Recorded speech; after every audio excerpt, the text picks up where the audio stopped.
2, 1. Good evening. The December 16th, 2021 meeting of the Brisbane Planning Commission is called to order. This virtual meeting is compliant with the Ralph M. Brown Act as amended by California Assembly Bill number 361, effective September 16th, 2021, as amended by California Assembly Bill number 361, effective, providing for a public health emergency exception to the standard teleconference rules required by the Brown Act. The purpose of this is to provide a safe environment for the public, staff, and planning commissioners while allowing for public participation. The Planning Commission meeting is being broadcast on Comcast Channel 27 and to the city's YouTube channel at youtube.com/BrisbaneCA. The agenda materials may be viewed online at brisbaneca.org/meetings. All written comments submitted before 2 p.m. of the day of the meeting have already been provided to the Commission and available for public inspection at the front lobby in City Hall and online at brisbaneca.org/meetings. Any writings received after the agenda has been posted, but after 2 p.m. of the day of the meeting, will be available online at the start of the meeting at brisbaneca.org/meetings, at which time the materials will be distributed to the Commission. For those who did not provide written comments, a call-in telephone number was provided on the agenda, which can be viewed online at brisbaneca.org/meetings. The phone number and instructions will also be provided during the meeting. Participants in the Zoom webinar may make their comments through Zoom. Please note that Zoom participants will only be able to address the Commission verbally. I will announce time limits for public comment during the particular item. Staff, may we have a roll call, please? Commissioner Funke? Aye. Commissioner Gomez? Aye. Commissioner Gooding? Aye. Commissioner Sayasan? Here. Let the record show Commissioner Patel is absent. Thank you. May I have a motion, please, to adopt the agenda? I'll make a motion. I'll second. Staff, may I have a voice vote, please? Commissioner Funke? Aye. Commissioner Gomez? Aye. Commissioner Gooding? Aye. Commissioner Sayasan? Aye. Thank you. The motion carries and the agenda is adopted. Are there any members of the public or any commissioners who would like to pull any item from the consent calendar? Staff will post a text and call number on the screen. Any Zoom participants who wish to pull an item from the consent calendar should raise their hand by pressing the raise hand button or by pressing *9 on their phone if they have called in. Staff, please start a timer for 30 seconds. Meanwhile, are there any commissioners who would like to remove any item from the consent calendar?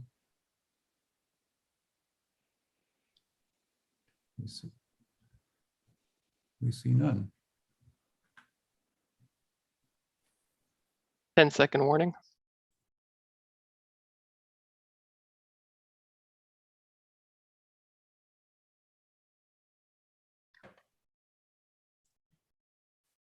Thank you. All right, 30 seconds has passed and no one has raised their hand. Thank you. In that case, may I have a motion, please, to adopt the consent calendar as presented? I'll make a motion to accept. A second. I second. Staff, may I have a voice vote, please? Commissioner Funke? Aye. Commissioner Gomez? Aye. Commissioner Gooding? Aye.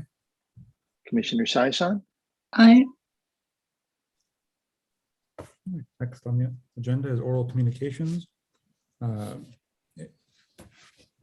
Any oral comments on items not on the agenda can be called in by calling our teleconference number in the next 1 minute, or can be made by participants in the Zoom webinar. Staff will display the call-in number on the screen, and any Zoom meeting participants should raise their hand to indicate to staff they would like to address the Commission on items not on the agenda.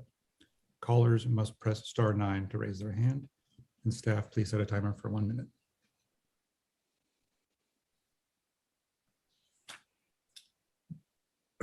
While that is running, my understanding is that we have had no written communications on items for this meeting's agenda. Is that still correct? That's correct. Very well, thank you.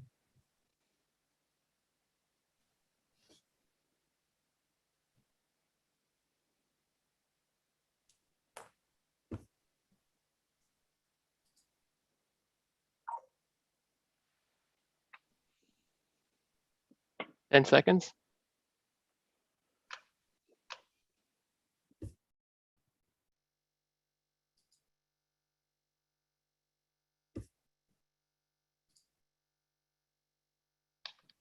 All right, 60 seconds has passed and no one has raised their hand. Good, thank you. Okay, so we move on to new business.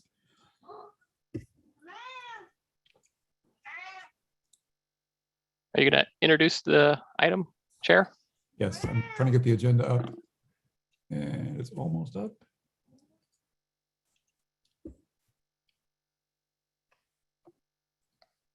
Give me a second, please.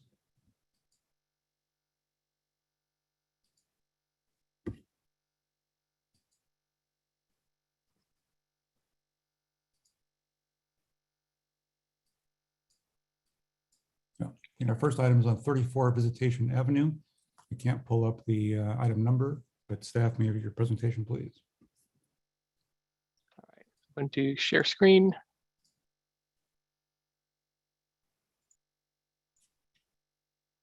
All right, thank you, Chair. This is design permit 2021-DP-3. Sorry for the typo up there. It's to modify the existing apartment building at 34 Visitation Avenue. The proposal is going to include a new paint scheme, new windows, new faux wood metal siding, new illuminated address sign, new exterior lighting, and there's no expansion of the structure or use. Brisbane Municipal Code Chapter 17.42 requires a design permit when a substantial modification of an existing principal structure for which no design permit has previously been issued is proposed. That same chapter defines the term substantial modification to mean an alteration of the exterior of the structure to the extent of significantly modifying its basic design, elevations, size, appearance, or relationship to adjacent properties or structures as determined by the planning director. As I noted, the application does not alter the location or orientation of the existing building, nor does it increase or reduce the scale and intensity of the use. No modifications to the building's access or landscape areas are proposed either. The 10,000 square foot subject property is located on the west side of Visitation Avenue, south of San Francisco Avenue. The site is developed with a 20-unit, 3-story multifamily apartment building, and this block of Visitation Avenue within the NCR02 district features a combination of commercial, single-family, and multifamily residential and mixed-use development, typical of the street's historic development pattern. The adjacent R2 residential zoning district to the west or behind the building includes single-family homes and duplexes. As you can see from the photos on the slide, the structure is currently painted in a warm beige color palette. The structure is almost entirely smooth stucco, but on the primary facade facing Visitation Avenue, only the upper floors are stucco, while the lower floors consist of a patterned masonry block painted in the same color as the rest of the building. Continuing our focus on the primary facade, the window layout is symmetrical and linear, and geometrical architectural features are located between the windows. As you can see, there's very little articulation on the front facade. For reference, the dark hand railings shown in the photos were recently updated to comply with life and safety standards.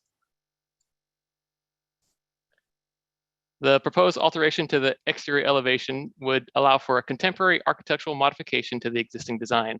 The entire building would be repainted from beige to gray, and the existing windows on all facades would be replaced. No changes to the window openings are proposed. The primary facade would receive additional modifications featuring new faux wood metal siding in metallic gray and reddish cedar that match the gray tones of the stucco body of the structure. And the patterned masonry block on the ground floor would be painted a darker gray. A new illuminated address sign and new exterior lighting at the ground level would also be added to the structure's primary facade.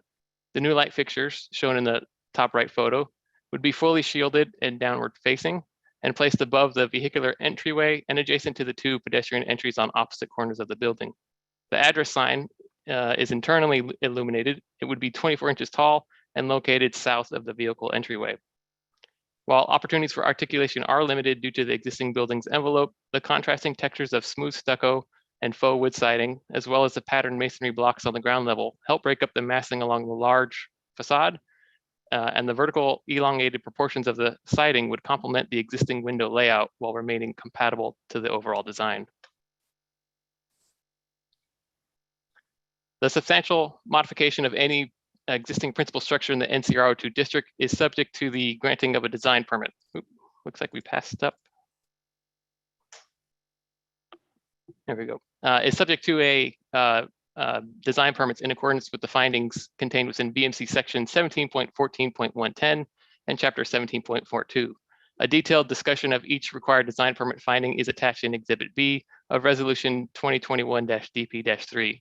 The required findings are generally summarized on this slide. The project is located within the downtown Brisbane zoning district, and as the orientation, location, and use of the building is unchanged, it would remain compatible with the range of residential, commercial, and mixed-use development that is contained within this district.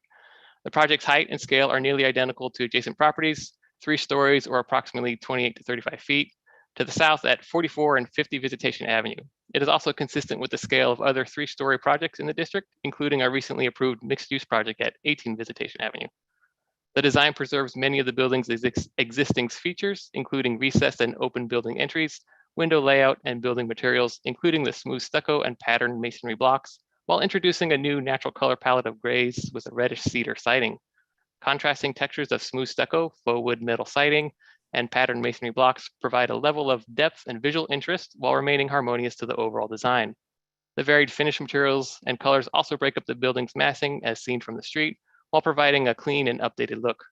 New exterior lighting, shown to be fully shielded, downward facing, and controlled by a dimmable photovoltaic switch to prevent glare onto adjacent properties, further enhances the relationship with the pedestrian environment at the ground floor. The new address sign will complement the clean lines and color palette of the proposed contemporary design. This block of Visitation has no unifying or common advertising signage style. As such, the address sign would not conflict with the building scale, colors, materials, architectural details, and styles found within the neighborhood.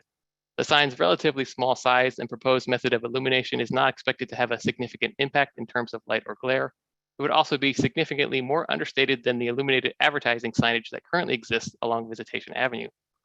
Overall, the proposed modifications to the building's exterior elevations complement Brisbane's vernacular architectural history and proposes a contemporary and attractive architectural style that incorporates mid-century modern colors and aesthetics distinct from, but compatible with, surrounding structures.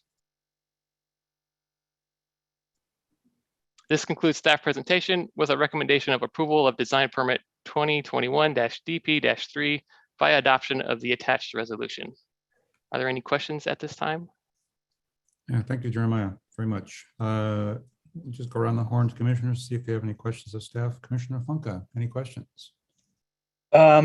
Mainly just for my clarification, I have 2. The one is, I heard the word elevation, but there's no proposed change in the elevation of the structure, right? It's purely facade, basically, an update. Oh, that's correct. There's no kind of physical change to the elevation where there's going to be like bay windows or new recessions at. It's really paint and new siding that is going to replace those geometric architectural features. Okay, and then my other question really is just for my own information. At what point would something like this have to conform to objective standards? Like, is there like a threshold where a certain amount of rebuilding would then compel the builder to conform to objective standards? Because I think this one doesn't have the setbacks and stuff like you mentioned. I think it's fine, but I was just curious about that. Right. Well, since there's no physical modification to the building, it wouldn't need to apply to the objective design standards.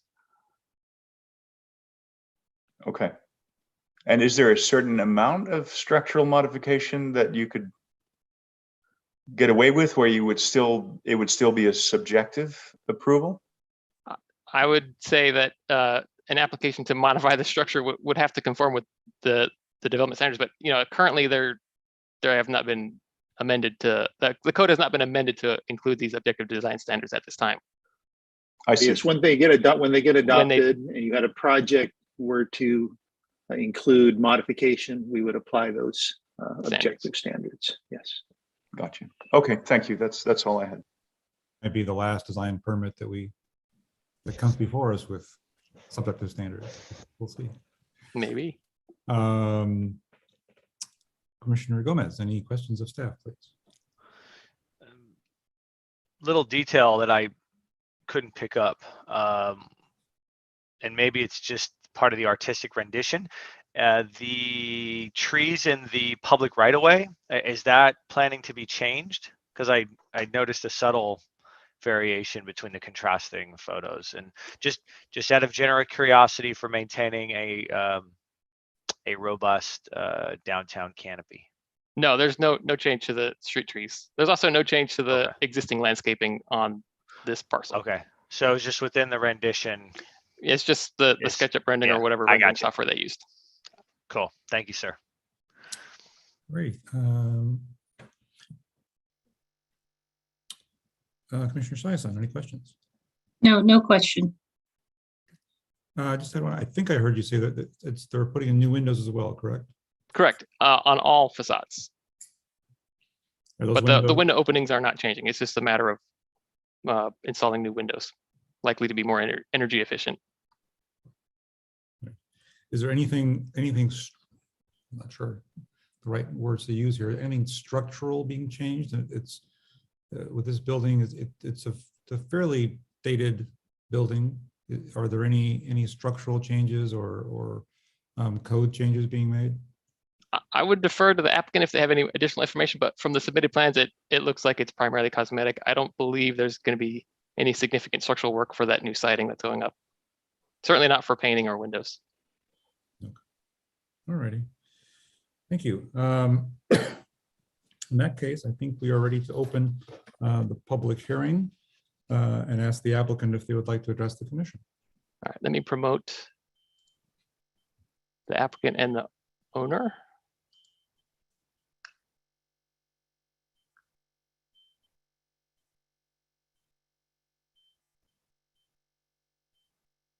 All right, Ben, if you wish to address the commission, you may do so.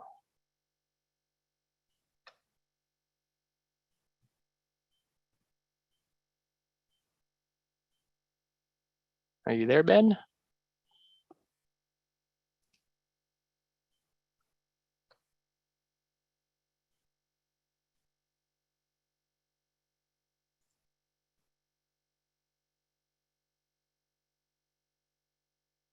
Hey, are you there, Ben? I'm here. There we go. All right. So yeah, basically, what we're doing for this design permit is really just exterior, paint, facades, no structural changes. There are separate permits that are associated that are updating units to code requirements, but specifically for this one, it's just the aesthetic of the outside of the building. The metal facades and everything else aren't structural, so they're going to be anchored to the building per the building department's requirements for facades, but there are no structural changes to the existing building. So there are other changes going on in the units that just aren't before us tonight because they don't need to be. Yeah, basically it's the building's getting updated. The interior units are all getting updated. There's no structural changes on the interiors. It's more, cabinets, flooring, paint, that kind of stuff. Thank you. Let's see, commissioners, anybody else have any questions of the applicant? Commissioner Plonka. I do not. Thank you. Commissioner Gomez. No, Chairperson Gooding, I don't. Thank you. Commissioner Saison, any questions? No questions. I have no further questions either. So it's time for opening the hearing to the rest of the public, I think. The staff can display a call-in number on the screen and ask any Zoom webinar to raise their hand or press *9 for callers if they would like to comment on the item. Call-in number for verbal comments will be monitored by the staff for 2 minutes. And each caller will have one opportunity to address the commission on this particular item. While that is running, I think, just running it by one more time, I believe we have no written communications on this item. Is that still correct? That's correct. Great. Thank you very much.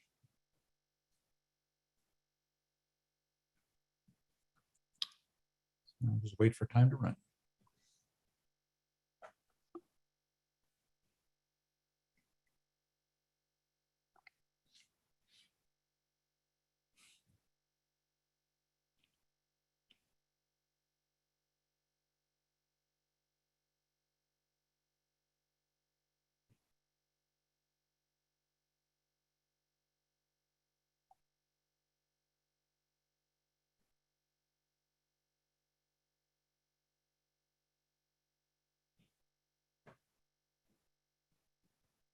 One minute to go.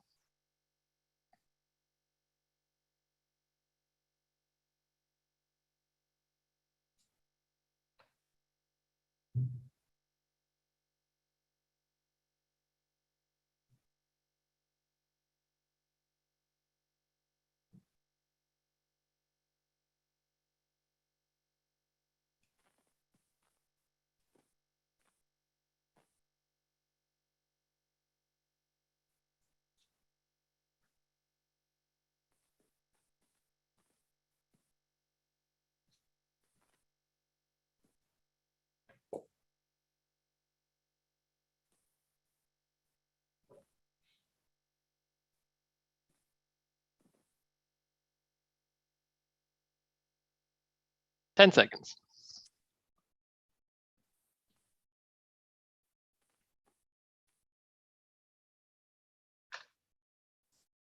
All right, 2 minutes has passed and we do not have any hands raised. All right. I guess I think we can entertain a motion to close the public hearing. I'll make a motion. Any second? I'll second. Second. Oh, sorry. Staff voice vote, please. Commissioner Funka, Aye. Commissioner Gomez, Aye. Commissioner Gooding, Aye.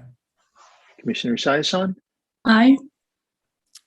All right, the motion carries. Public hearing is closed.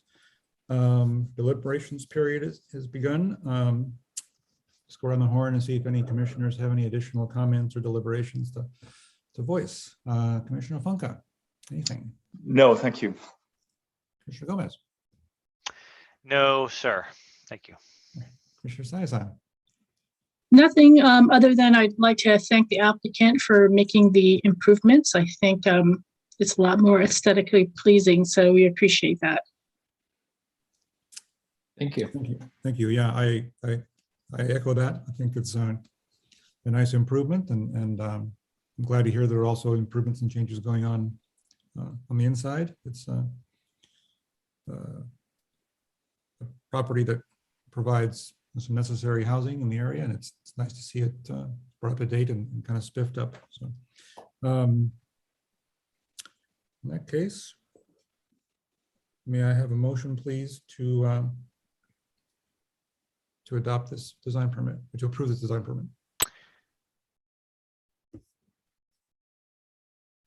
I'll make a motion that we adopt the permit, that we approve it. I second. Staff voice vote, please. Commissioner Funka, Aye. Commissioner Gomez, Aye. Commissioner Gooding, Aye. Commissioner Saison, Aye. All right, the motion carries. That design permit modification 2021-DP-3 is approved with the findings and conditions proposed by staff. Thank you. Anyone may appeal the action of the Planning Commission to the City Council, except where otherwise specified. Appeals shall be filed with the city clerk not later than 15 calendar days following the Planning Commission's decision. Exceptions to the 15-day filing period include the following. Appeals shall be filed with the city clerk within 6 calendar days of the Planning Commission's action for use permits and variances, and 10 calendar days for tentative maps and advertising sign applications. An application form and fee is required to make a formal appeal. For additional information, please contact the city clerk at 415-508-2110. All right. The next item on our agenda is our 2023 to 2031 housing element update. This will be a workshop on demographics, housing needs, and the Balancing Act tool. Staff, may we please have your presentation? Yes, thank you, Commission. And I'd like to thank the members of the public who've logged on with us tonight. We're pleased that you could join us. Tonight's workshop on the housing element will be in two main parts. The first is a presentation by Eco Northwest to talk about demographic trends and especially housing affordability in Brisbane.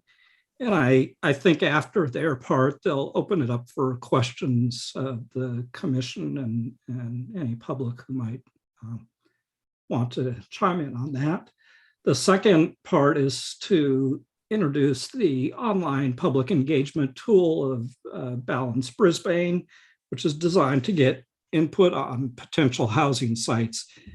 And in between those two main pieces, essentially, I'll review a bit of the regional housing needs allocation, the RENA, which is essentially the city's responsibility for zoning housing within this next housing element cycle. And we talked about that a little bit earlier this year.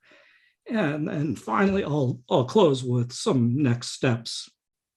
So first on housing affordability, earlier this year, the city engaged the consulting firm Eco Northwest to prepare an affordable housing strategic plan. That work is ongoing. It includes the tasks of developing affordable housing strategies specific to the Baylands, as well as citywide, and also identifying potential revenue streams for that affordable housing. Well, this work is being done as a distinct project for the city, separate from the housing element. Eco Northwest work directly relates to the housing element update. Their knowledge of local demographic trends and affordable housing needs provides valuable context for the housing element, so we've asked them to present tonight. With us from Eco Northwest, we're pleased to have project manager Roderick Hall and project director Chris Blakeney. With that, I'll turn it over to Rod and Chris to take us into the next part. Excellent. Thank you, sir. Sorry you don't get Rod today. Just get me. So Rod wasn't able to make it. So, but believe me, we'll get through this just fine without him.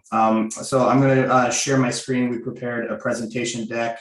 We got a small enough group here. So the way I envision this going, we have a couple of breakpoints for questions. So if there's anything while we're on topic that you feel you'd like to comment on or ask any additional questions on, you're welcome to chime in, or just kind of wait for the breakpoints, however you'd like to best approach it. So I'll just dive right in. As Kim mentioned, I'm Chris Blakeney with Eco Northwest. We've been working on this project here for a few months with the city. We do a lot of this work across the West Coast, from Seattle down to LA. I'm located down here in LA. But we'll be making my way to Brisbane here several times over the next the upcoming months. So let's see, I gotta pause in my thing here. Okay, so so the affordable housing project, and so the topic of tonight, tonight's meeting is really on the housing element update, but these two projects are really working in parallel with each other. The affordable housing strategy, as Ken said, is separate, but they are very much interconnected, and the affordable housing strategy will really feed into the housing element and provide some insights into some strategies and policies that the city might consider to help further affordable housing production. So the affordable housing strategy, the role of this project, separate over the housing element, is really to guide the city's decision-making as it works to increase the stock of affordable housing in the city. And so Ken is going to talk about this here in a little bit, I think, but the city is going to be responsible over this planning cycle, this 8-year planning cycle, to accommodate no less than 500 units of low and very low income housing units. And so our role is really to focus on that piece. And so we'll be developing strategies to advise the city on the most efficient use of the financial resources that it already has. We'll be taking a look at some new resources and also to advise on how some of these different strategies can help further housing production. So as it relates to the housing element, one of the areas where these two studies really overlap is the importance of understanding what housing needs are in the community. In the housing element, the Department of Housing and Community Development, HCD, they have a range of requisite things that you need to look for as a basis of your housing element in terms of understanding needs. These include everything from like demographic characteristics, economic characteristics, looking at growth trends, taking a look at affordability levels, housing problems like overcrowding and cost burden, specifically things like the population that has special housing needs. So people like seniors or folks with disabilities. And then you also take a look at the housing stock and see how those things align and see how well your housing stock is positioned to accommodate those identified needs. And so for this part of the housing element, ABAG and HCD have kind of given you a cheat sheet. They've put together and compiled a bit of information already for you, and they provide that information to the city. But it's really up to the city to interpret this information, and more importantly, to factor in any other local knowledge and context that is important and unique to your community. So before I dive into to some data and some of the kind of high points, are there any kind of questions on the process of how these two studies are related, or just pause real quick for any comments or questions from the commission? All right, we'll move on then. And so some of to cover all those different things that the city is required to take a look at, that would be a presentation of like an hour just by itself. And I've done that presentation before. You don't want to do it tonight, I'm sure. So what we've done is we've pulled out some of the kind of the greatest hits, some of the things that we think are most important to touch on as they relate to both of these studies. And we'll touch on each of these individually, but first off, Brisbane is really in the path of growth. And as this growth continues to move its way into Brisbane and towards Brisbane, more people with a broader variety of housing needs are not finding suitable housing that's suitable for them. And this includes elderly folks. This includes folks with lower incomes. This includes folks with other special needs. And really, this is a function because incomes are not keeping pace with the acceleration in housing prices. And it's also impacting folks who can't work here, that work here in Brisbane. So we're going to touch on each of these things individually. So types of housing need. First, taking a look at population growth. And so what this chart is really showing, it's an index of cumulative population growth over the last 20 years. And it's highlighting that, that Brisbane has grown about 3 times as fast as the Bay Area as a whole, and twice the rate as San Mateo County. And so this is going to continue to place additional pressure on housing conditions locally. And so this pressure is already showing up in the data on housing costs. When we take a look at the rates of growth in home prices and rents relative to income, home prices are growing about twice the rate as incomes, and rents are not that far along. And this is especially concerning for rents because this is like same housing stock appreciation for rents, because there hasn't been a whole lot of rental development in Brisbane over the last 10 years. And so you're really showing the same units going up by a considerable percent relative to incomes. And so you can see how these things are all kind of interrelated. So you have growth putting pressure on costs, which then puts pressure on cost burden. And so cost burden, if you're not familiar with the term, is when a household spends more than 30% of its income on housing. If that's the case, then a household is cost burden. And when a household is cost burden, they have less money for things like health or safety or savings or education and all the other factors that can help lead to mobility to get folks with lower incomes upwardly mobile. And so in Brisbane, 4 out of 10 households are cost burden. And so that's about 4 points higher than the regional average across the Bay Area. Also in Brisbane, we have what's called severely cost burden. And so that's folks who spend more than 50% of their income on housing. And that's 2 in 10 households in Brisbane. And so that's especially concerning because folks that live in that group, they live in a very fragile housing situation. It's a situation where something like getting laid off or having an accident or a medical condition can tip those households into homelessness. And it's also not surprising that that these conditions disproportionately impact some parts of the population than others.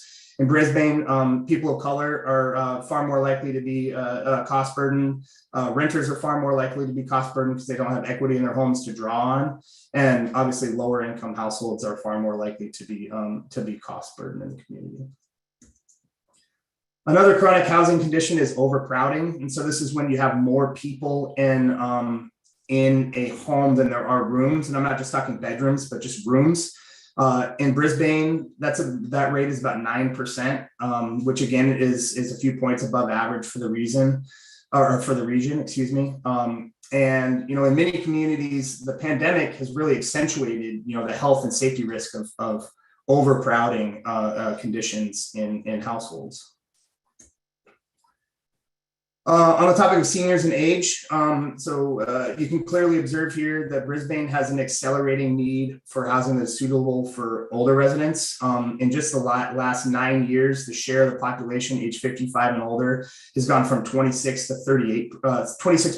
38%. And so this is being driven by both new migrants in the community, and more likely folks that are aging in place. And so over time, for folks to be able to that are in this 55 to 74-year-old age cohort to be able to stay in Brisbane, they're going to have to transition into different housing types at some point as they continue to if they want to continue to stay in the community and age in place. Another big condition in Brisbane is workforce housing. So Brisbane has one of the most unbalanced jobs and housing relationships in the region. Only 3% of the folks that work in Brisbane also live in Brisbane. And most of the folks that work in Brisbane live pretty far away.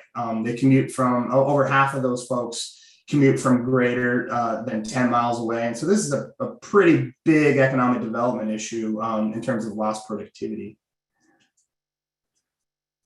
And so when we compare that to the types of housing that exists in Brisbane, so the state housing element law requires jurisdictions to plan for a variety of housing types that meets all needs of the community. So you need to align your housing typologies with those needs that have been identified. And so this graphic here just kind of represents the life cycle of housing for folks.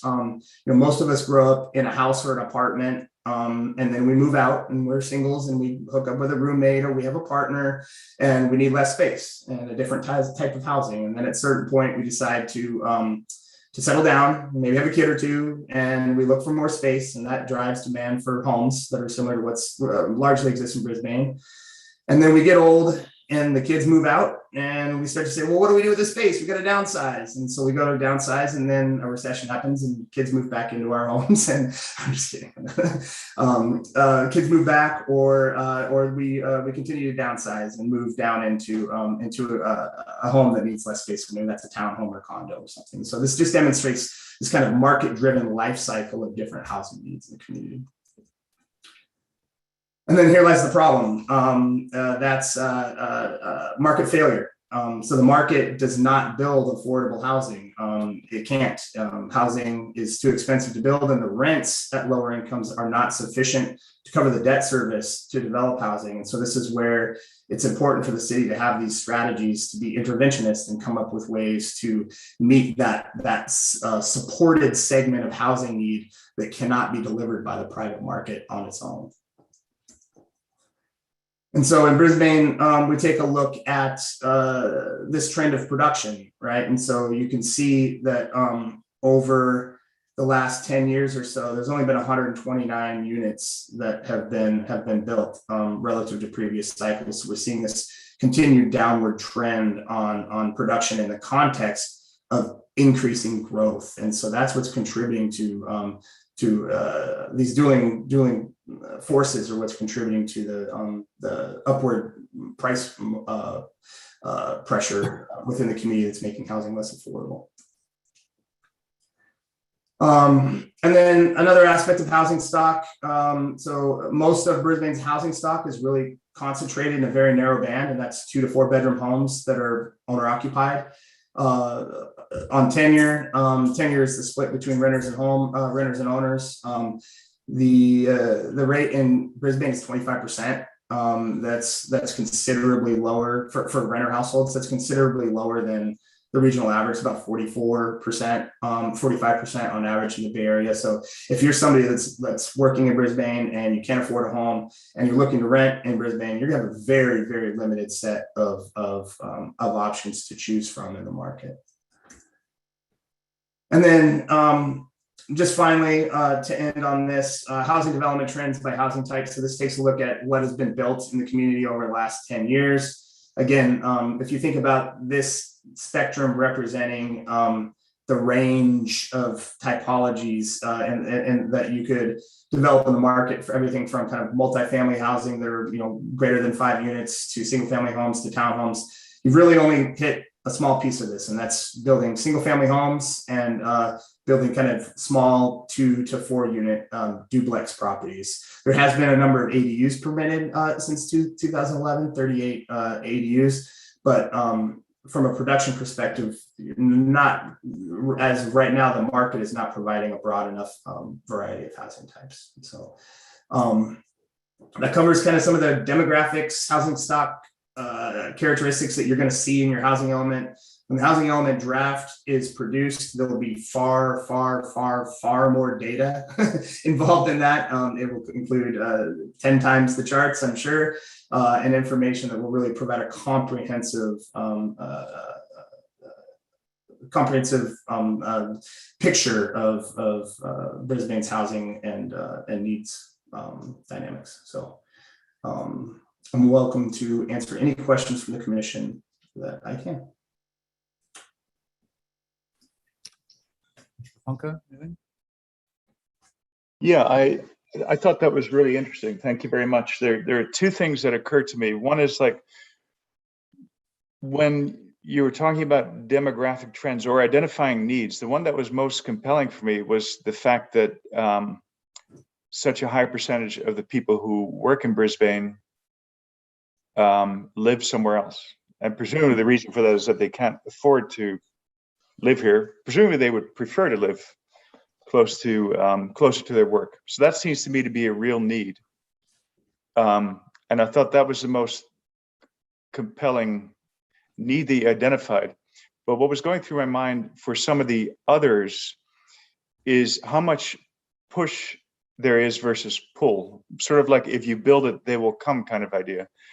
Because I imagine that as a community, you can build a housing stock that will attract a certain kind of person. For example, you could build a housing stock that was very amenable to the older than 55, a 55 and older community. You could build that kind of community, or you could build, and I think this was one of the sectors that was underbuilt, is what you showed, is housing that is attractive and affordable, say, to single adults. Mm-hmm. So I just wonder how much of it is how much a community like Brisbane can shape its future instead of building towards a need that someone else has identified.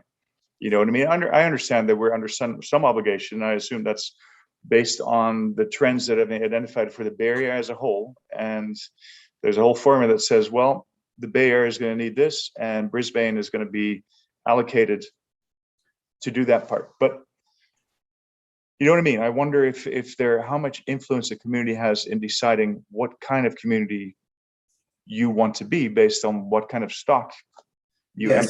Yeah. So, I mean, you're totally correct. And that's a good point to make, because this is a housing element discussion, is that, your arena allocation isn't a function of your growth trend. It's not, projecting, taking a look at the X thousand number of people that live in Brisbane and say, okay, we're going to grow by this. It's the region as a whole has a need, and it has been determined at the regional level that Brisbane's share is X. And so you're right. A lot of that growth is not just a projected need for the community of Brisbane. It's existing need throughout the region. So when you ask the question about how you can shape it, what you're really talking about is the city is putting together strategies that involve identifying funding sources, identifying partners, operational partners, affordable housing developers. And so as you put together this strategy, it really needs to be grounded in the type in serving the folks in the region, in the community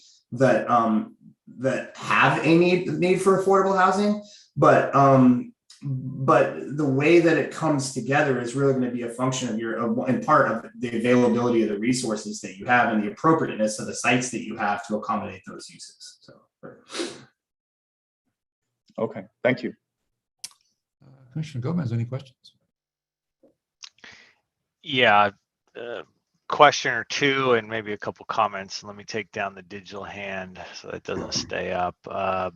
Yeah, so Chris, thank you for the presentation. I would echo very, very compelling, very insightful. I think the data point that there's a lot of folks that are working in the town that are coming from, outside of the town, right? I think it's a common feature that we've seen lots of stories written about probably over the last 15 years within the greater Bay Area, just the amount of movement of people from home base to place of employment.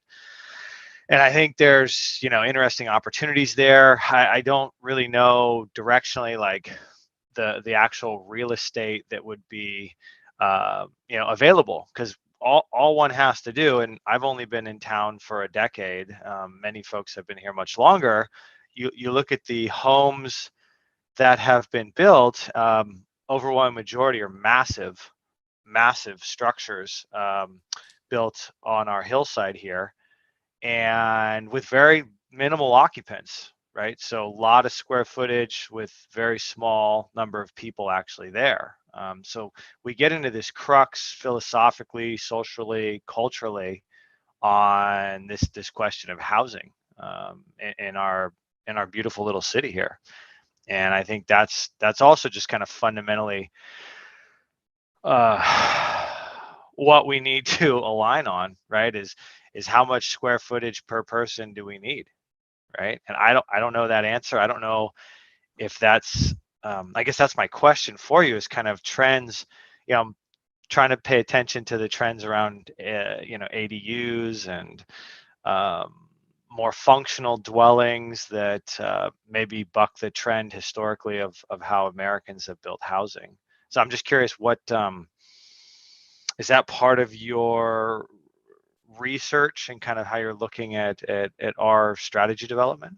Well, in part, so because of what we focus really on is the affordable housing component, Ken's going to show off his tool. And so that's this interactive community tool that's going to, I believe, Ken talk a little bit about sites and site appropriateness and the relationship between sites and the city's, everything from the city's zoning code to allowed densities and to development standards and how those things interrelate to make housing feasible.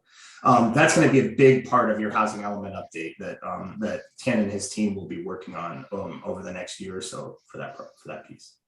For us in the affordable housing piece, we're going to be doing some feasibility analysis testing as well on some specific sites, likely to try to get an understanding of what the magnitude of the deficit is, right? So if we say under this condition of land use, with maybe it's a density bonus, or maybe it's calibrating your inclusionary housing ordinance correctly, where is the inflection point that makes it feasible and infeasible? Because you haven't seen much development of inclusionary units under your existing policy.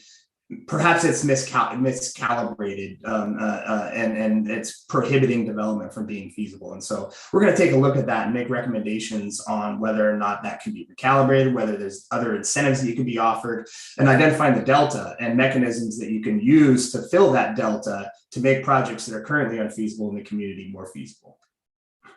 Through the chair, if I could ask a question, and following up on Commissioner Gomez's question or comment. I'm not familiar, and Chris, maybe you could correct me if I'm wrong, that there was data that suggests if you have kind of a conventional R1 lot, in Brisbane, that's say a 5,000 square foot lot, that if you put a cap on a home size, instead of someone building a 4,500 square foot lot, they're restricted to a 1,500 square foot home on that lot, that won't really get into the affordable category anyway. I'm not aware of any data that would suggest that those kind of home size caps have move the needle in terms of affordability, or am I incorrect on that assumption? I mean, homes are going to be priced in part if you're asking me if a 1,500 square foot single family home on a 5,000 square foot lot in Brisbane would be affordable, no, it's not going to be. It's not going to reach into like the affordable category. It's going to be more affordable than a 3,000 square foot home on that lot.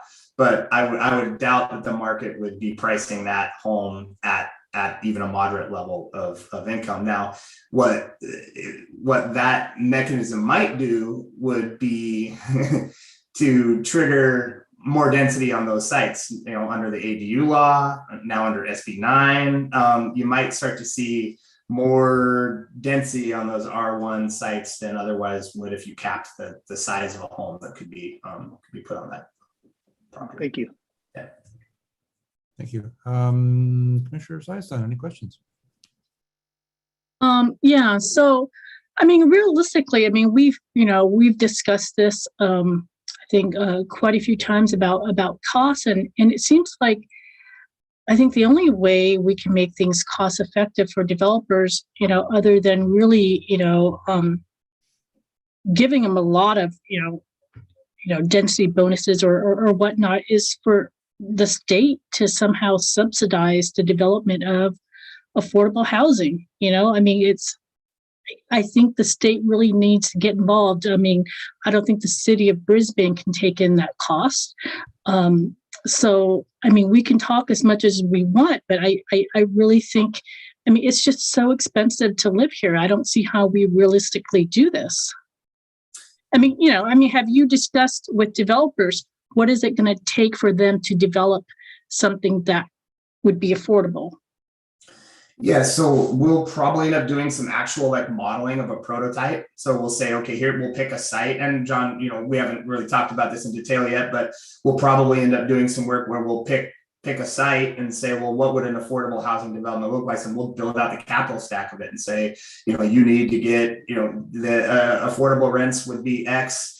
That will cover this much debt service. And now here's the layers of capital stacks you need to put together to build a 50-unit project. And it's so complex. You're right. That would include, likely some deferred developer fee agreement. It would require a state grant. It would require maybe 4 or 9% low income housing tax credits. So that the layers of capital required to pull off even a moderately sized deal are quite complex. You're right. And the resources to do so are very scarce. So the city has some resources.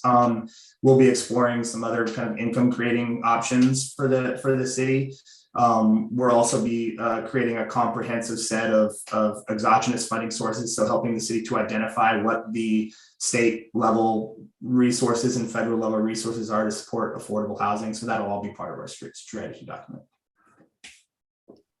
Thank you. I one question, maybe just a comment. I heard a very interesting word early in your presentation, that the city can be interventionist, and that's a lovely sounding word. But is now the time to give us a snapshot of what that can be, or is that sort of for later to be fleshed out? You'll probably get a later presentation that will present a range of strategies, but that range of strategies to support affordable housing can can be very low impact. It can be very high impact. So on the very low end of the spectrum, it could be things like being a matchmaker, like identifying affordable housing developers and putting them together with landowners and putting out information about sites that are suitable for affordable housing, so things like that. On the other end of the spectrum, you're buying land, like you're doing things like using your resources to buy land and dispose of land and buy down the land so that it makes it more affordable to reduce some of that gap. And so you're doing, that would be on the very, very other end of the spectrum. And in between, you have some of these land use control things like density bonuses and inclusionary requirements and fee impact waivers or things like that. So. Okay, thank you. If there aren't any other pressing questions, we should move on with either your presentation or on to Ken's. Yeah, that's it for me. So Ken, if you're ready, thank you so much for having me tonight. I appreciate it.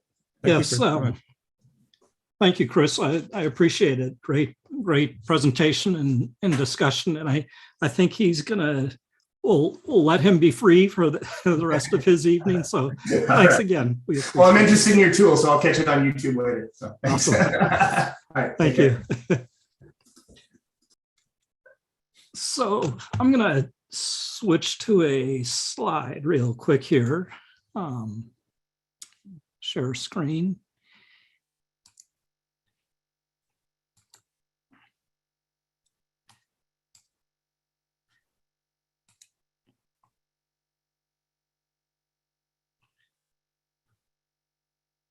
So can you see that okay, or is it showing the whole screen? It seems like it's, here we go. Yeah. Great. So this part is just a bit of review as we covered this a bit earlier this year. In brief, the city has a state mandated requirement to allow zoning for a certain number of housing units within the next housing element cycle. That's an 8-year period from 2023 to 2031. So the arena is 803 in the low to moderate income categories, and then 785 at the market rate or above moderate. And it's really, as the discussion was, those in the low to moderate are the more difficult to get. The second table on this slide was provided in the staff report, and it shows the income ranges for those categories. And so note that the state's Department of Housing and Community Development, or HCD, is responsible for determining the housing needs assessment for each of the state's regional planning bodies. Ours is ABAG, or the Association of Bay Area Governments. And the regional number for our region was just over 441,000 housing units as a total for this next housing element cycle. Then that regional number gets further divided among the local jurisdictions. And under ABAG's adopted methodology, this includes projections of Brisbane's future job growth. And really, it's why ours is so high compared to how it's been in past cycles. So we have at least 1,588 housing units. Additionally, ABAG has suggested a 15 to 30% buffer, which works out to just over 1,900 units, 1,906, I think that is. And also, I should note that the sites are not already zoned for housing through the housing element, then we'd need to commit to that zoning within the first year of the housing element cycle. So that's by January of 2024.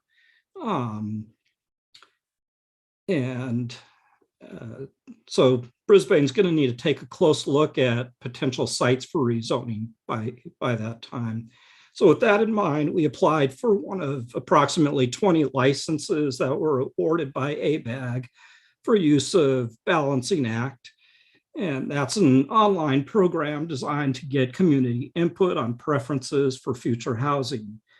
We were awarded that license just this fall, and our associate planner, Jeremiah Robbins, will demo that version of the program in a few moments as Balance Brisbane.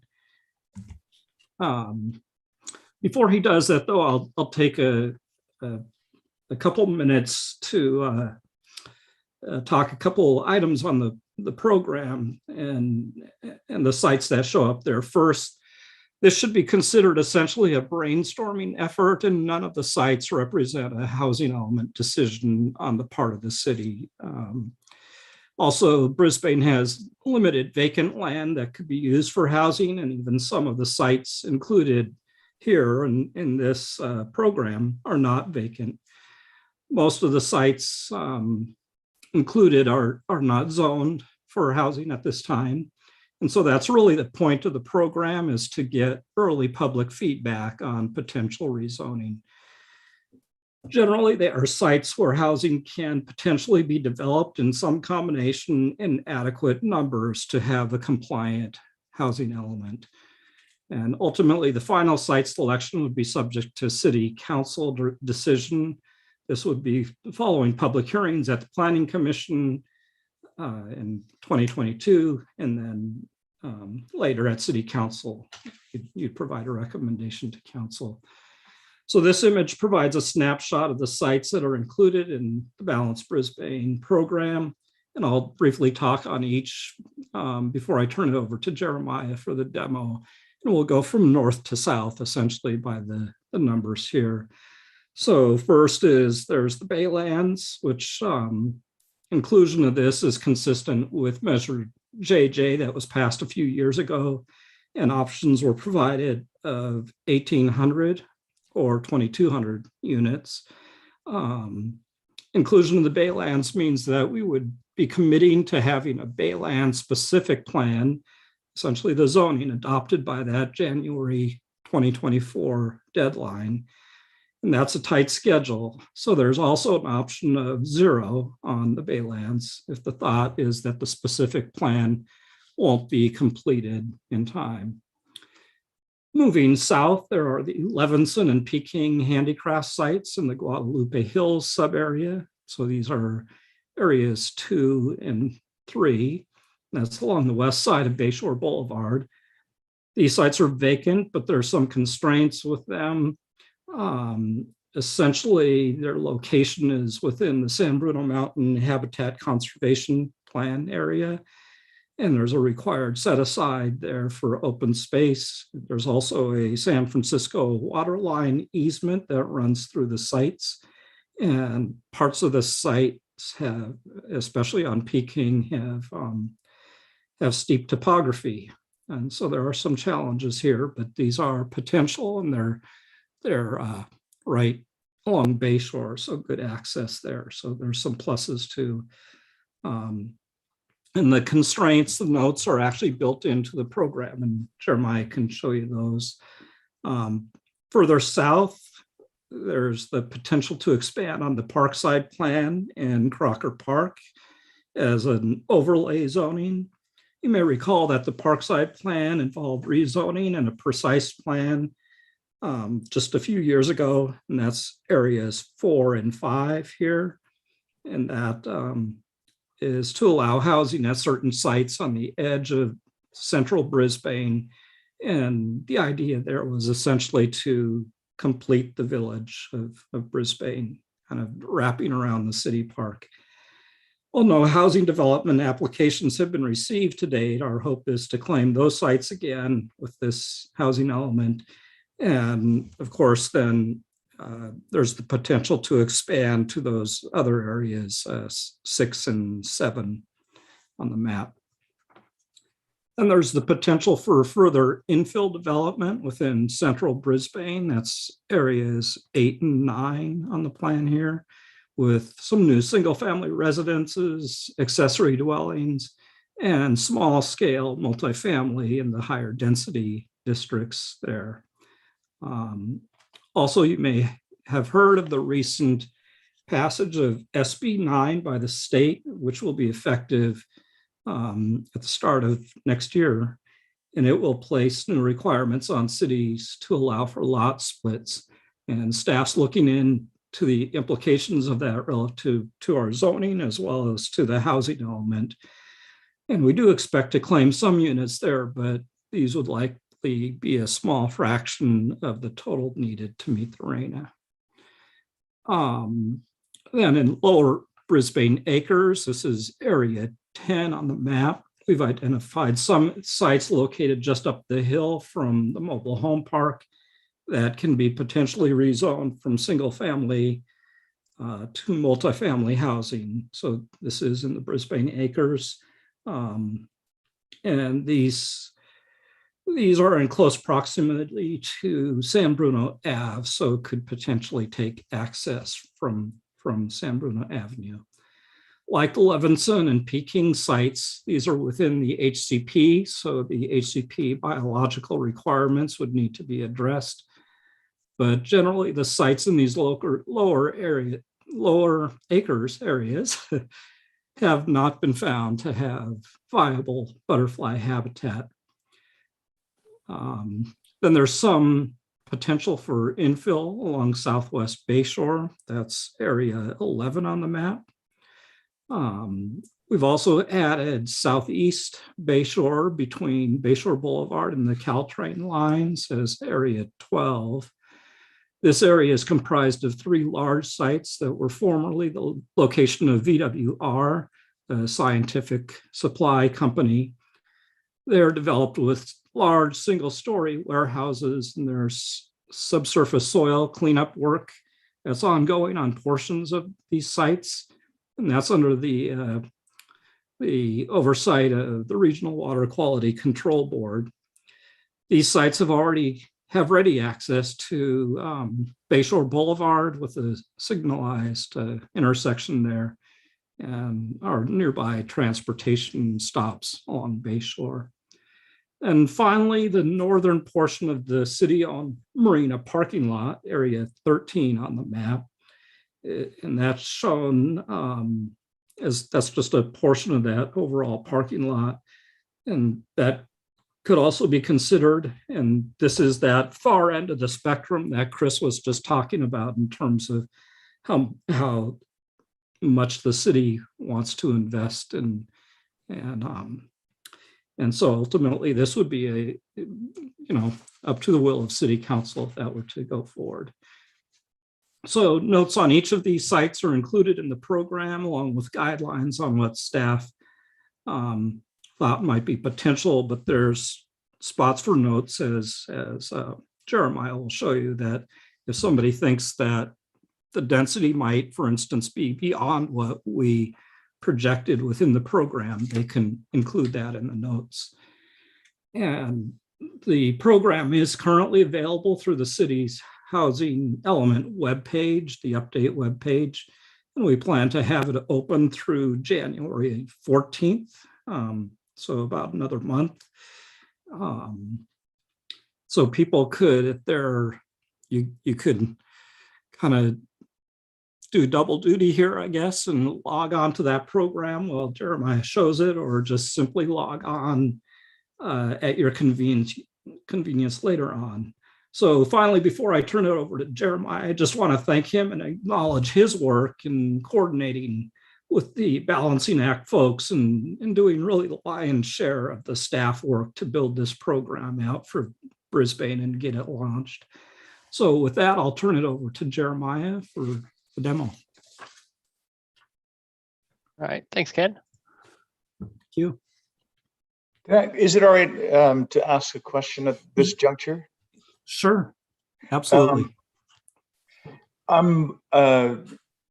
So you summarized all these areas. Was this exclusive, or is this like basically kind of boiled down? Like you considered, or the city considered, more areas than this, but this is what was left over, or what you deemed most feasible. Is that right?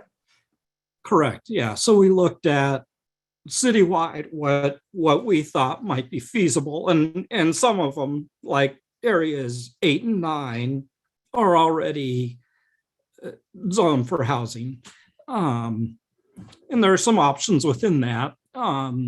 others like 4 and 5, the Parkside Plan area, also already zoned as an overlay zoning with a precise plan. Also 11 and 10. 10 is zoned for housing, but it's at a low density, lower than central Brisbane even. It's one unit to 20,000 square feet. So, that's kind of a first layer of, okay, where does it already exist, and might we increase densities or do other things? The Baylands, of course, was passed with Measure JJ, so that's a no-brainer there. The difficulty is will we be able to get it done in time to take credit for it? So, and then beyond that, we're looking everywhere to say, okay, where might we put it? Where is it close to infrastructure? So we're not, for instance, we didn't put Upper Brisbane Acres just because of steepness and distance to the main infrastructure or cost for road building and those sort of things. So yeah, these are the ones that kind of shook out as being most reasonably feasible and of a scale that we could get a good amount of housing units. I mentioned Brisbane Acres. It is zoned for housing, and somebody could apply for permits to build housing in those upper acres.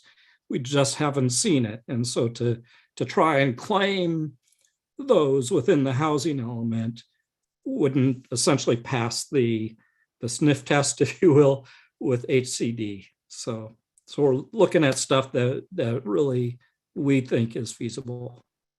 Yeah. Well, thank you very much. And I don't want to extend it. I would just be curious, maybe at another time, to see like a full list and how some of them are beyond the pale. You would never even consider them. And I don't, like right now I'm thinking like things like maybe like something in Crocker Amazon, some sort of rezoning, and there might be like that's probably really naive, but I understand that these are the ones that you considered most eligible at this time. But I just wonder, what else does the city have that is just completely off limits and is not even shown here for very good reasons? I don't know that I would say something is necessarily off limits. I think if, for instance, in the program, if somebody wants to suggest another location, you mentioned Crocker Park, that is, one could consider going even further into Crocker with more overlay zoning. We'll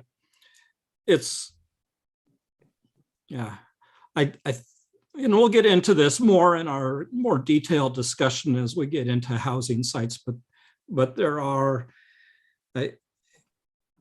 certain sites are a little tougher to make a case for with HCD, and sites with existing development on them, like Crocker Park, will be a tougher case. But if that's something that we see that we would like to expand in some way, whether it's what we've shown here, whether it's something less, whether it's something more, absolutely, we can explore that further.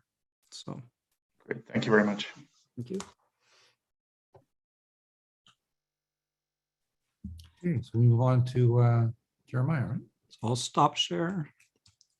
That's right. So thanks Ken for the introduction. So I'm first going to say you can access this tool from our housing element update webpage, which is going to be www.brisbaneca.org/housing element update. It's the very first thing. As you can see, this big logo, and you can click on some of these links at the top here to get to the actual simulation tool. Now, the simulation tool, as mentioned, it's really to get public engagement, and it's a way to visualize where we think we can have these RHNA numbers be accommodated, and kind of at what densities, because maybe we think you can get higher density at one of these locations and lower density is more realistic at another one. So this tool here is just to visualize within the city of Brisbane where you think it's going to go. When you open up the simulation tool, you get a quick little explainer. This will pop up here, and it says just what I said. It's a simulation tool to help visualize. It's gonna help us with our housing element update. It's gonna give us a lot of information. And so when you start your process here, we just want to know if you're a resident, because we're curious who's kind of picking these housing sites. This tool allows you to input your zip code, which there's only one for Brisbane, but still you can put your zip code in. Oop, that's not our zip code. And then you get a pin, and if you really wanted to, you can go ahead and drop that down on your spot, and you continue on, and you get to basically kind of the map that Ken showed you up at the top here. And the first thing you're going to see is we are unbalanced. Okay, this is the 1906. That is our arena allocation plus a 20% buffer.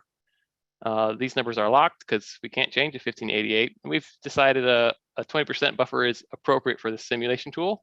But as Ken said, 15 to 30% is kind of what we're looking for. So the goal of this tool is to get this red number into the green. We want to be balanced. So we're trying to balance Brisbane. And so below the map here, we have our sub regions. It's in order like Ken said. And so you can click on each sub region, and almost identical information is going to pop up that Ken gave us. Baylands, it's 570 upland acres. You can get more details on the actual kind of boundary of it, the link to the Baylands webpage. You can subscribe to information about Baylands. All these regions are going to have something similar to this, where this is kind of the location. This is kind of the number of units we think we can have here. But as you play with each sub-region, now Baylands is a little unique because of measure JJ. It's going to be 1,800 units or 2,200 units or no units if we don't get passed in time. So there's only 3 choices. But if you look up top on the map, the moment you select something, it gets darker because you've increased the density to it. If we go to Guadalupe Hills, we can start adding units. And if we go back up to the map, you'll see it'll start changing its shade because we're increasing the density. And the pie chart here as well is kind of showing you where you're deciding to put these units. So you can look at the map, or you can look at the pie chart just to kind of see how you're allocating these units. Again, I'm going to open up the little information button here. That's where we're going to get the information about a particular sub area or a parcel. So in this case, under Guadalupe Hills, it was kind of recently designated in the general plan.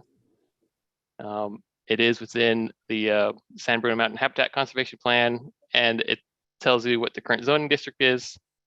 But when you get to, say, Levinson, we're telling you the estimated potential number of units is between 50 and 60 dwelling units, or 540 to 660 housing units. Now, so you can pick these numbers, and you can go less, you can exceed that. And if you exceed that, you can add a comment and tell us why you think it should support higher housing. And then that information will come in on the back end to us to tell us why you think, we should go higher than 50 to 60 dwelling units per acre. Same with Parkside. So we have our existing overlay zones. Let's zoom in on Parkside here. So Parkside, the PAOZ 1 and 2, number 4 and 5. These have the existing densities kind of indicated for what has been approved, but you are allowed to, I think on these you'll get capped out, but you're allowed to leave a comment saying, we should go higher than that density. So that's basically what we're getting for every single region. Another slight deviation would be in central Brisbane. And that's for ADUs. We're thinking we can get some credit for ADUs, but we're looking just for kind of an estimate on what, maybe on people's interest in maybe doing ADU themselves. They have been more popular as of late, but so we have a kind of just a little bit of a range to select. We think a 5% increase over the plan period, or all the way up to 30% increase, and it tells you about how many ADUs that would be. There's also some numbers that we can put in on Visitation Avenue. Again, we've kind of say what we think the capacity is, 25 units on Visitation Avenue. But and if you reach that, and we say that's all that the zoning currently allows. But please leave a comment if you think we should upzone downtown Brisbane or any of these other units. And so that's our simulation tool. And as you can see at the top, once you get balanced, you're in the green. You can go well beyond what's required. But once you've done that, you can hit submit. And before we go to submit, I'll show you at the bottom of the webpage, we give some housing examples just to give you a visualization, to help you visualize what a structure might look like at that particular density. So we have single family townhomes, how many stories and how many units per acre, mid-rises and high-rises, and even some mixed-use development. And you might recognize the bottom two have actually been approved by the Planning Commission for downtown Brisbane. But once everything is to your liking of where you think housing units should go, you can go ahead and hit submit.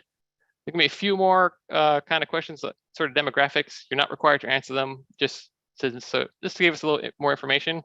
And then here's the spot, perhaps you might like, Commissioner Funke, is if you think there are more sites we should be considering, this is where you would tell us. You say, hey, I think we should look more closely at the rest of Crocker Park, or we need to look at the ridge. It's anything you want to tell us, you can put it here. And what we want to do is see what maybe trends or patterns we see from all the data that we collect.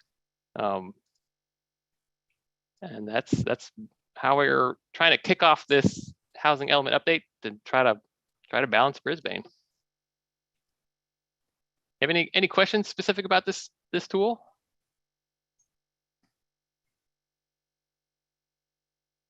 I think you're muted, Doug, if you're. Commissioners, any questions? No, I'm really impressed. I think it's such a great way to get participation and input. So I think it's awesome. Yeah, I think it's even good just because it allows you to access each of those various sites and find out more about them. I'm sure many of us know something about some of these, but not others. And it's a great way to get a well-rounded. Actually, Commissioner Gooding, I do have one question that just occurred to me as I was going by. These sites along Bayshore, where there is a habitat set aside, right? Are you talking about the Guadalupe Hills? Further north. Further north. Okay. Yeah, the Guadalupe Hills. Yeah. Levinson and Peking. So those are basically, they're included because you are allowed to build there now. It's not like the Habitat Conservation Plan says you should never build there. Is that right? It's just 50% set aside or something? That's correct. It's so housing could be built there, and it's actually within this, in the land use element of the general plan, it actually mentions housing as a potential, but it doesn't put any kind of density to it or anything like that. So these are sites that actually have been contemplated by the Planning Commission and City Council in the past, and they've kind of got the nod as yes, possible, but it's a planned development zoning. But essentially what the Habitat Conservation Plan, it's for protection of endangered butterfly species.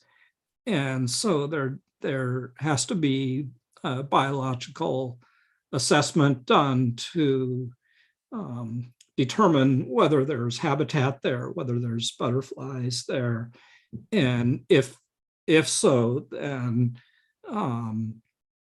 there may be mitigation measures. It may be a set aside of a certain specific area of the site where other areas of the site can be developed. The planned development designation calls for a 25% minimum as a open space dedication, so that would apply. The plan, the Habitat Conservation Plan overall is looking for, I think this actually applies more to the Brisbane acres, but it's 40%, but that's Brisbane acres wide, not necessarily on a site specific basis. I think the main thing is really getting that biological assessment, seeing what's there and tailoring the development to meet that in it. And that study work would go to the U.S. Fish and Wildlife and the state Fish and Wildlife as well. And then the county serves as the plan operator. So we communicate with those various parties there. So the open space plan sorry if I'm going too far off on this question, but there was an open space plan adopted back in 2001, I think it was, yes, they're good, Jeremiah.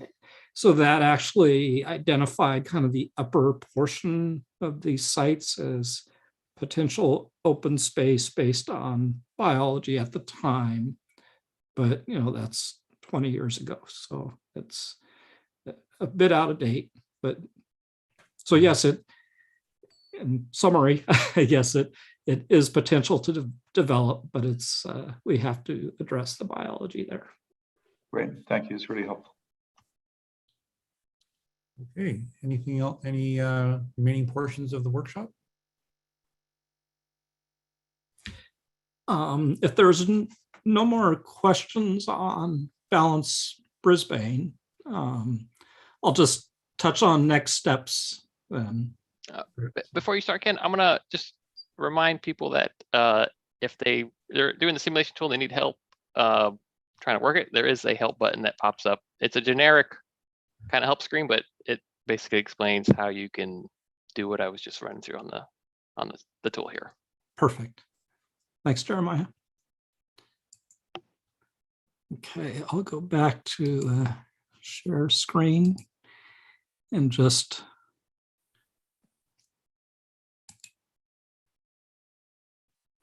real briefly on next steps. Well, that looks like it pulled up okay.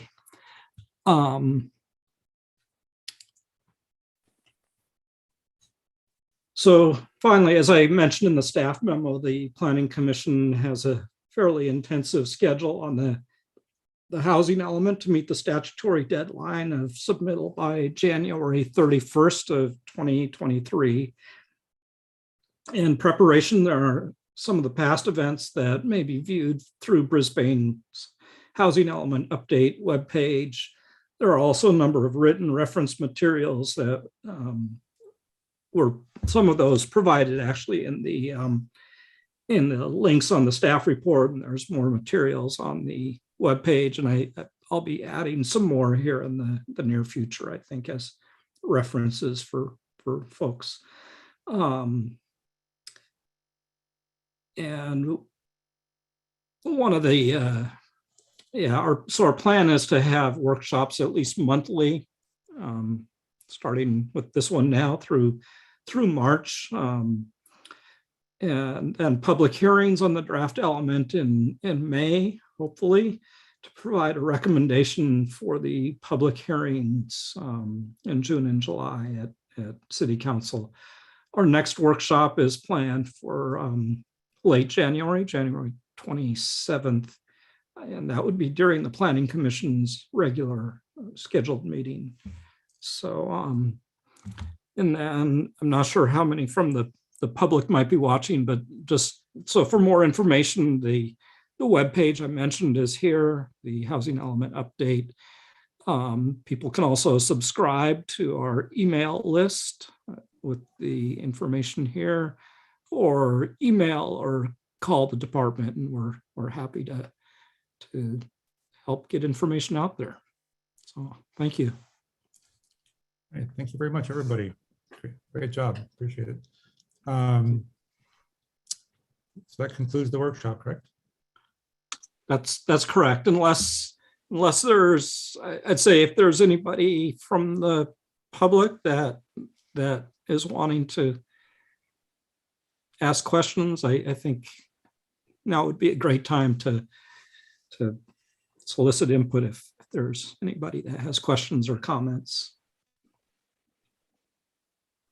If you like, I could put the slide up with the call-in number, and I'll Sure. monitor the participants here.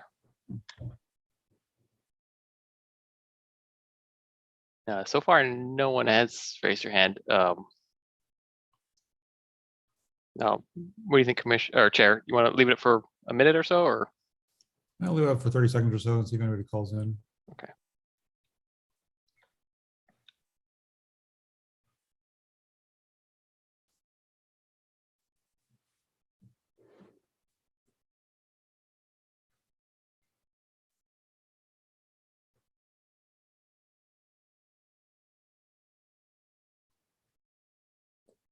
Ten seconds.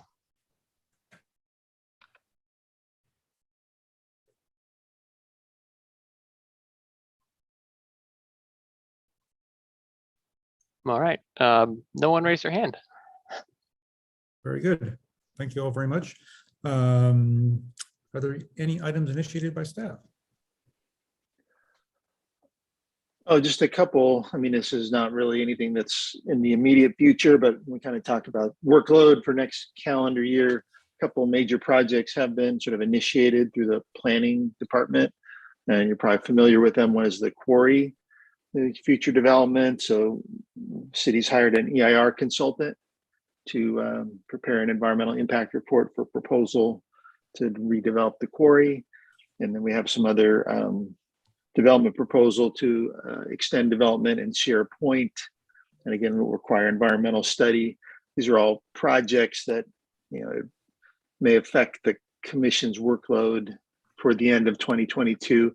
Certainly wouldn't conflict with kind of the Ken's aggressive housing element schedule, but I think you're going to be in for a pretty busy year next year.